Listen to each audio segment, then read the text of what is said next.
फागुन र चैत महिना लाग्न साथ वनजङ्गल राताम्य बनाउने सिमल दक्षिण र दक्षिण पूर्वी एसियाका उष्ण प्रदेशीय क्षेत्रहरूमा उत्पत्ति भएको मानिन्छ, जसलाई वैज्ञानिक भाषामा बोम्ब्याक्स सैवा भनिन्छ।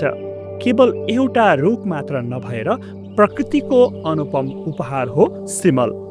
वसन्त ऋतुको आगमनसँगै पातहरू झरेर राताम्य फुलले ढकमक्क हुने यो रुख आफ्नो विशिष्ट औषधीय गुणका लागि परिचित छ, जसको जराले शरीरको कमजोरीपन हटाउन र बोक्राको रसले पेटका समस्याहरू निको पार्न मद्दत गर्दछ।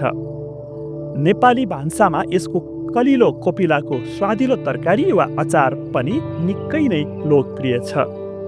यसको फलबाट निस्कने नरम भुवा सिरानी र डसना बनाउन तथा यसको हलुका काठ सलाइको काटी उत्पादनमा समेत प्रयोग गरिन्छ।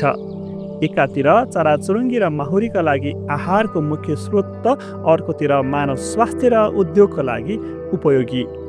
सिमल वास्तवमै सुन्दरता, स्वास्थ्य र स्वादको एउटा अद्भुत सङ्गम हो।